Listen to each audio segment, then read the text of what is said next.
Roy Suryo tertawa ngakak status laporan Jokowi naik penyidikan, ex-Menpora Cesta gentar. Status laporan Presiden RI ke-7, Joko Widodo Jokowi soal tudingan ijazah palsu dari penyelidikan ke penyidikan. Pakar telematika, Roy Suryo mengaku tidak takut soal status kasus laporan Jokowi. Roy Suryo klaim, ia dan teman-teman masih berfokus kepada fakta-fakta, berdasarkan temuan pihaknya. Hahaha gak apa-apa, lihat saja, kalau gentarkan sudah bisa kelihatan. Alhamdulillah, Dr. Rismon, saya, Dr. Tifa, dan semua itu, kita tetap setia mengedepankan kejujuran dan fakta, kata Roy dalam keterangannya, Minggu tanggal 12 Juli tahun 2025.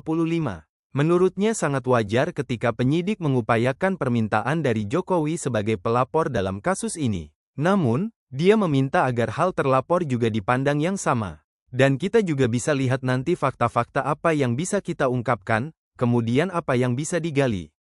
Karena sebenarnya masyarakat juga bisa menilai kok gitu, fakta-fakta apa yang sudah terungkap, dan kelucuan atau keganjilan apa sampai ke level, kalau tidak hanya di Polda, tapi sampai kemarin di Bareskrim, yang kita sajikan kemarin pada saat gelar perkara khusus, jelasnya. Untuk itu, mantan Menteri Pemuda dan Olahraga Menpora ini akan tetap bertekad membuktikan tudingan jika ijazah Jokowi palsu.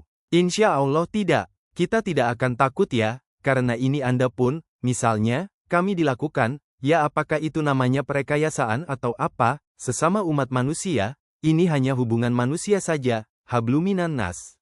Kita yang lebih penting itu kejujurannya habluminallah hubungan dengan Allah, hubungan kita yang dengan yang di atas. Jelasnya. Dan saya percaya penuh, sebenarnya fakta-fakta itu, atau bukti-bukti itu sebenarnya lock and clear ya, hanya saja mungkin perlu waktu untuk kemudian membuktikan ke depan masyarakat yang masih harus berpikir, sambungnya. Sebelumnya, Polda Metro Jaya menaikkan status kasus tudingan ijazah Presiden ke-7 RI Joko Widodo ke tahap penyidikan. Hal itu disampaikan Kabid Humas Polda Metro Jaya Kombes Pol Ade Ari Syam Indradi di Mapolda Metro Jaya, Jakarta Selatan, Jumat tanggal 11 Juli tahun 2025.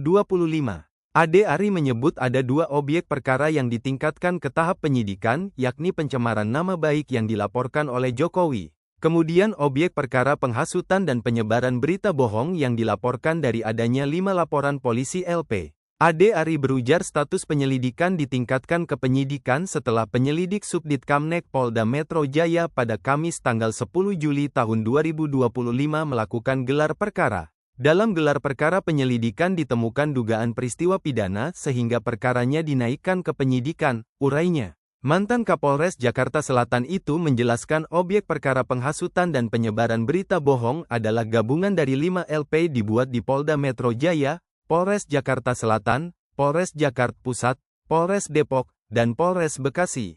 Dari kelima LP itu, 2 LP diantaranya masih akan diberikan kepastian hukum. Hal itu mengingat pelapornya akan mencabut LP karena tidak pernah hadir dalam undangan klarifikasi. Untuk objek perkara kedua ada 3 LP yang ditingkatkan ke penyidikan, pungkasnya. Selanjutnya, polisi akan melakukan pemanggilan kembali kepada para terlapor untuk melengkapi berita acara pemeriksaan BAP di tahap penyidikan. Penyidik baru dapat menentukan apakah para terlapor ditetapkan sebagai tersangka.